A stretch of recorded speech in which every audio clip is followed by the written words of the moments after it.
First Ride Friday. What up, what up? Well, getting you guys caught up. So we just dropped C10s in the park, and hope you can check that out. I hate to load you up too much, but yeah, I got to get caught up.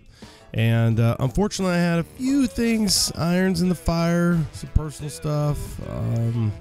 It kind of took a little wind out of my sails. Obviously, my prioritization was in helping with friends and family on that one. So we're back in the seat. We're back kicking butt, and we got C10s in the park out. So check that one out over there at the Waxahachie, and we had 10 interviews from that. Huge show. So that's our last episode, 110. Today we're going to have First Ride Friday with Chris Hamilton, and then Tuesday 111 with Chris Hamilton, the editor-in-chief, the new editor-in-chief and brand manager for Street Trucks Magazine. We've got a lot of things going on. We've got a ton of new stuff that I did take out to Texas that we did get done in time, and then some of the stuff will obviously be over at Dino's. So you've got a couple new long sleeve shirts I think are absolutely retardedly rad. They're so cool. We've got a wood grain one. We've got a shifter one. We've got our new funk shirt, which is, it's funky, and you got to check it out. Coffee mugs are flying off the shelf. I'm going to reorder those already for Dino's. And then they got these new leather keychains that are really cool too. So we've got a front perspective of most C10 eras, and it's a leather keychain, so it's really rad. Let's see what else is going on. I want you guys, if you haven't had a chance, if you haven't gotten caught up with Ben Zaccardi, he is Bird Zaccardi's son, who is Zaccardi built, and then Scott, who was on our next gen episode, his little brother. Ben was involved in a very tragic accident. He's alive. I think he's gonna live. Honestly, if you asked me a week ago, I wouldn't have probably said that. But there is a GoFundMe, so if you can go to c10nation.com, you can see the GoFundMe right there. You can link through Bird, which is Zaccardi built, on Instagram. There's a lot of different outlets there.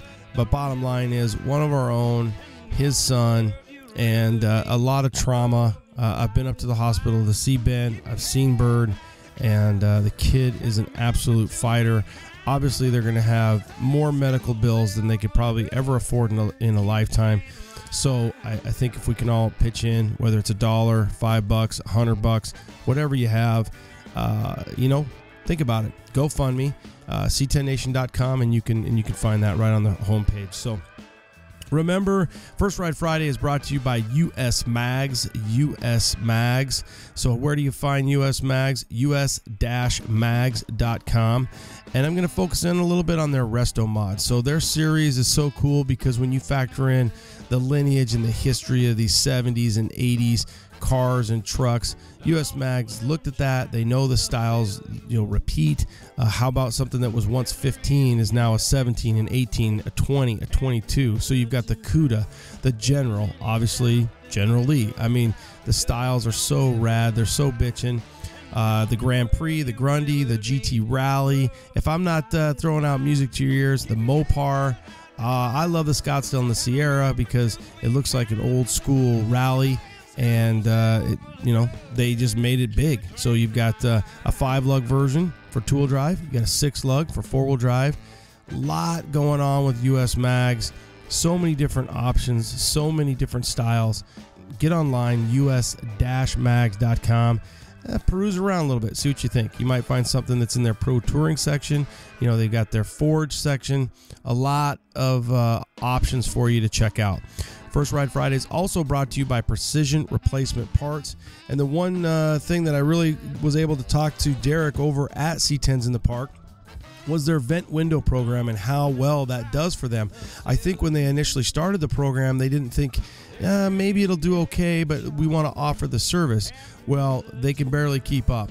And it's one of those things where getting your vent window out, getting the new weather stripping put on, it's a lot of work. And when you factor in the amount of time it's going to take versus you pulling the vent and then you sending it off to them, they ship it back, you're good to go. It's like a brand new restored vent window program. What are they going to do when they have it? They're going to disassemble it, sandblast it, and paint. or buff the vent assemblies. Replace and install weather stripping, glass, and handles. So you're essentially getting a completely refurbished, restored vent window for your C10 truck. Precision replacement parts or PRP.com, made easy. PRP.com, no brainer. First Ride Friday, precision replacement parts. Check them out. They got so many different options for you for your truck, your SUV, anything you've got. You need new weather stripping, think precision replacement parts. That's it, guys. I hope you have a great weekend. I hope you're able to check out this episode, and obviously C10's in the park. Get online, c10nation.com. Check out all the different things we got going for you. Stay out of trouble, buckle up, be safe. See you guys on Tuesday. Late.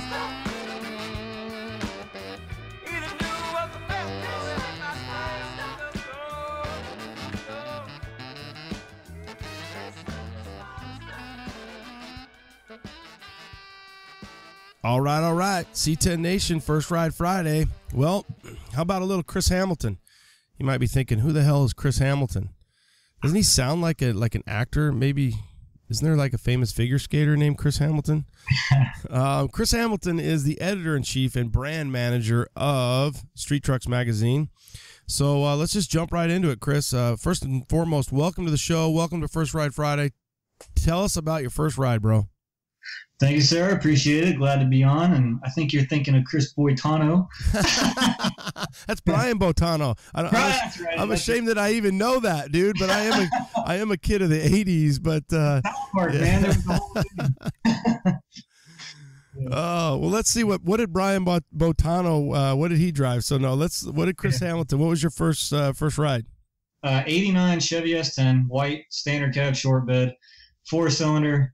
Just got it off of a guy that had a roofing company, and bought it off of him. First truck I ever had, right when I was 16, and it was actually really clean for a roofing guy's truck. But yeah, that was the first thing I had. 4-cylinder standard cab short bed S10. So was it a long bed or short bed? Short bed, yep, short bed. Oh, you lucked out, because they did make those little long beds. It was funny. I was just recently at a show last weekend, and there was a Datsun, like 78 Datsun, and those little trucks, they did make them in the long beds. And I remember, like, because you said roofing, those little S10s, you'd see them sometimes long. And we had one in the fire department when I got hired. We had a little 82, I think it was, and it was a long bed. And when you would make a right-hand turn, it would, for whatever reason, it would just stall. So it was just a right-hand turn. It would just S10. It would just stall. So you lucked out because it was your neighbor's truck, or how did that, or were you like, I want that truck? Nope, just the neighbor's truck. I lucked out totally. And I believe I had the same problem with I had a Blazer, S10 Blazer, same year around about. And I think when I cranked the wheel all the way to the left, it would stall out on me too, to be honest with you. But yeah, I just got it from a neighbor, and guy was really cool. He had it on the side of his road, and it was right down the street from my house. And so I walked by it a bunch of times, and that's when I was huge into mini truck magazines. So I was just staring at it like constantly. Of course, that's when everybody was doing Testarossa kits and all that kind of crazy stuff. So the idea of a build in my mind was completely different than it is now. But yeah, man, standard cab short bed S10, just fell right into it and had it for a few years until I wrecked it. Well, that does seem like a kind of a common thing. My son actually just kind of got a little fender bender, ironically. Were you able to do anything, or do you think that kind of started you down the journey of trucks, mini trucks, and, kind of that passion? Yeah, I did a lot of stuff to that thing. Like, when I originally got it, the goal was lower it, do body kit on it, which was everybody was doing then, and big stereo and all that. But funding, like most kids at that age, was pretty much non-existent. So I did everything I could, looked around, and the first thing I was able to do was just a basic body lift to it, and put some little spring spacers in it and a little block on the back of it just to get it a little bit custom. You can do that super, super cheap back then.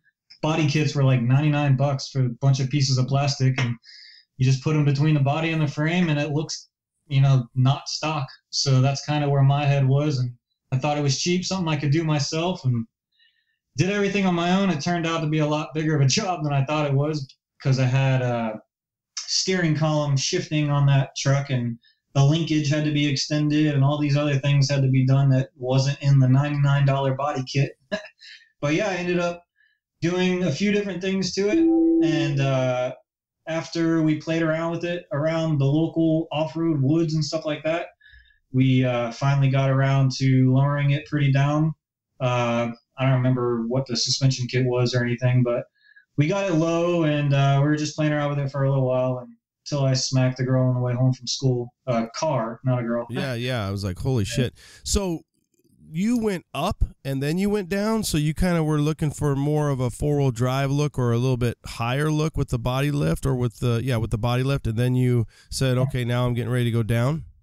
No, I just wanted something custom. Yeah. And I was 16 with a S10, and the cheapest thing you can do was a body lift. Was basically you put some spacers in your springs, put a block in the leaf spring in the back because you didn't need a flip kit or anything, and then put a body lift on it, and you can ride around with a somewhat custom vehicle. I wasn't really necessarily going for a particular style. I just wanted something that wasn't stock. Yeah, so you were like, hey, I got to change this up. And then did you ever end up putting like the body molding kits that you alluded to? I mean, a lot of guys would do that, right? They would go up a tad, and then they would have those lower kind of, body molding kits. And that was definitely the style back then. Yeah, no, I never ended up getting there. I was too busy destroying it and enjoying it and just being a kid with his first truck and just doing everything I possibly could do with it. And eventually, it had to be put in a junkyard, and we actually got some parts off of it for the Blazer that I ended up getting next. And it was a learning experience, I'd say, but it at least got my head wrapped around where I want to go and kind of gave me an idea of my mechanical abilities. And I had no background. I wasn't raised working on cars or anything like that. I was always just a magazine junkie and a power block junkie and all that kind of stuff. I watched, all the shows on TNN before it was power block, and I just watched shows and consumed it as much as I could. So the first time I got a truck, I just wanted to do something to it. I couldn't care what it was, and that's where it took me. That's cool to hear that we were doing the same things, really, from the perspective of timeline, because that's what we did, Saturdays and Sundays, watching trucks and, the four-wheel drive with it was like Ian and Jesse, and then, Stacy David was on trucks. So you went right into a Blazer, like a little S10 Blazer then, right after your truck? Yeah, right into it. It was a two-door Blazer. I think it was right around the same year, like 89 or something like that. It was white, two-door Blazer, and this is right when I started catching wind of this local car club, Local Minis, and they were doing some really cool stuff. And my buddy Tommy, that I ended up being good friends with, he had a Blazer at the time. It was a four-door one though, and we did all kinds of stuff to it. And yeah, that was my goal, was to really get that Blazer somewhere. But once you realize how much effort there is into putting a Blazer on the ground, it didn't really last that long. But so you total or you wreck your little truck, you're able to harvest some parts. You're like, well, let's get a Blazer.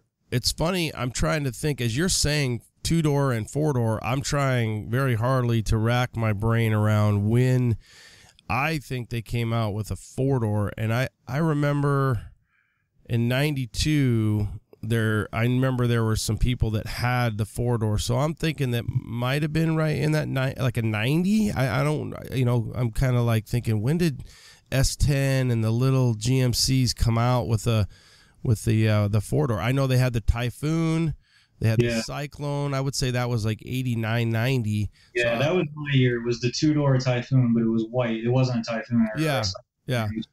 So cool. But, so yeah. Because the two-doors are really kind of sleek versus a four-door. A four-door definitely was more like a family style, or, you're going to put more kids in it, Whereas the two-door, my wife had a two-door, And I love that thing. Well, I love that thing until the motor just took a shit, and it was absolutely gutless, and then we constantly had problems with it. And I was just telling somebody, we drove it to the Rose Bowl in 96 because ASU was in the Rose Bowl, which would have been 97.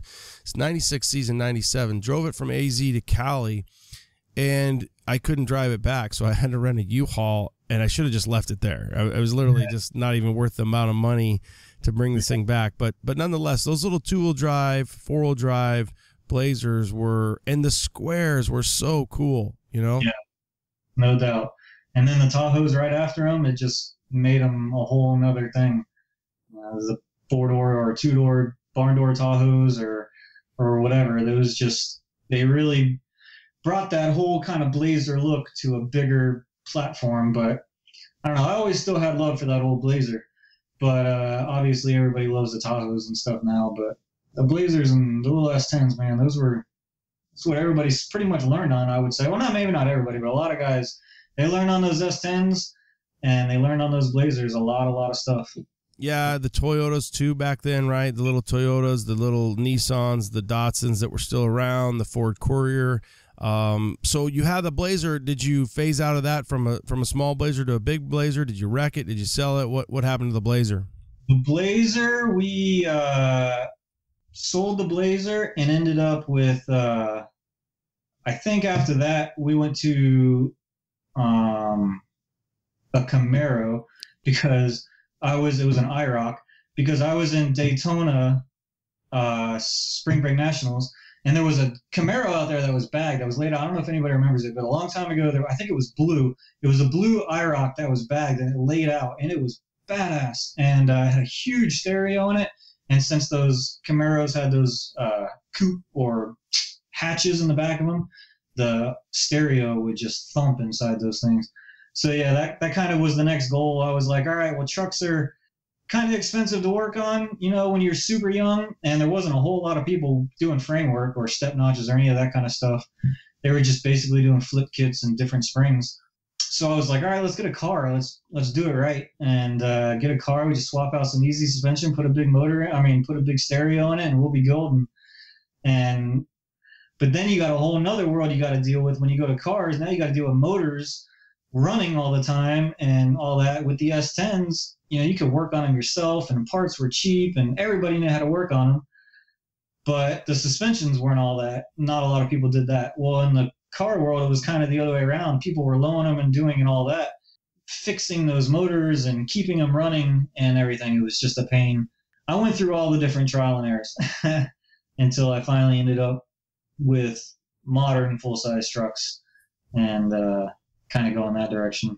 Yeah, and, you know, again, you're speaking, I love those, like, third-gen, you know, Camaros, the Z28, the IROC, the RS, you know, my brother had an 88 and an absolute T-top, and, you know, I've had different guys on the show that had, you know, a lot of that 87 to 92 style before they went to that real flared-out style, which I guess is kind of the fourth-gen. I love the third-gen Camaro. I think they're going to kind of make a little bit, it's kind of a square Camaro.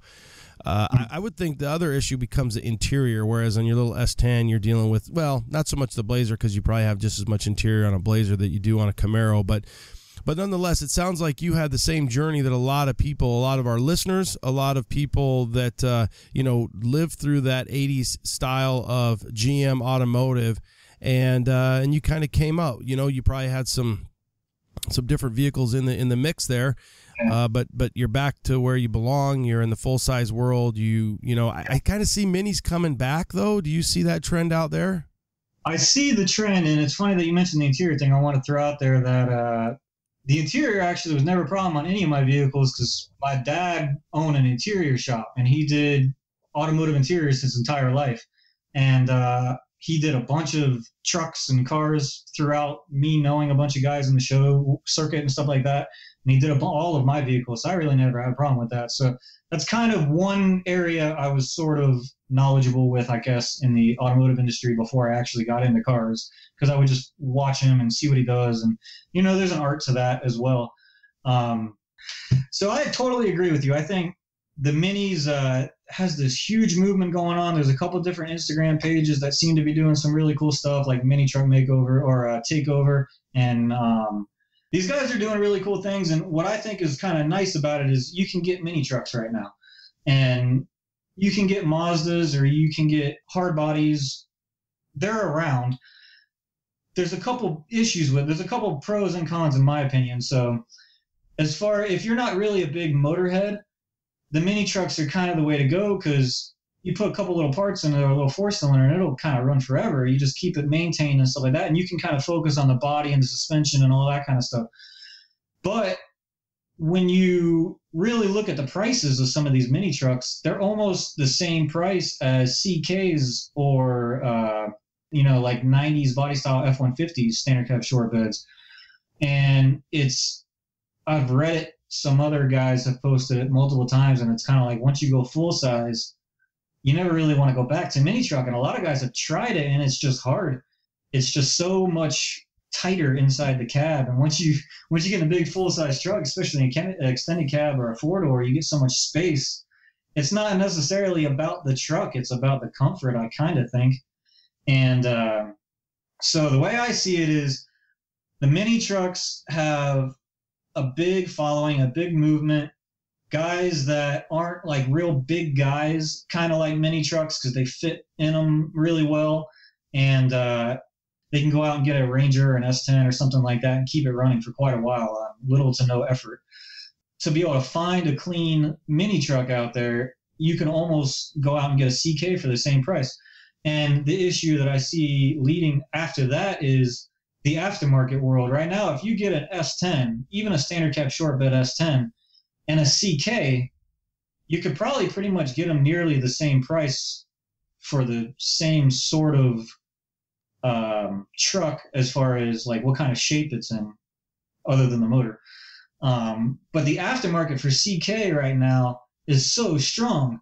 Like, there's everything from back halves to coilover kits to pretty much anything and everything you need for a CK. And this whole CK movement is just going to get bigger and stronger over the years. So that's kind of. Are you saying CK like 88, or are you saying C10s and CKs? Like, well, what do you perceive? I see, only because of the supply and demand, essentially, that it's just essentially the CK is going to make a big impact over the next couple of years. There's a few different reasons. C10s and all that are from when we were younger, and they're really badass trucks, and the metal on them is way strong. The problem is that they were built so well that in my town, there's probably 30 or 40 of them driving around in there. They're people's daily drivers, and they keep them running, and they use them for work and all that stuff. So $1,000 to $1,500 is all it's worth. But to them, the value of that is more than the value of the truck. The value of having a vehicle that runs every day, and it's a truck, and it's going to last, and it's a tough vehicle. We're going to be right back with Chris Hamilton, the editor-in-chief, brand manager of Street Trucks. We got your First Ride Friday. We're going to talk CKs. We're going to talk GM. We're going to talk 100 years of Chevy trucks. We're going to talk 20-year episode with Street Trucks. We'll be right back with more Chris Hamilton.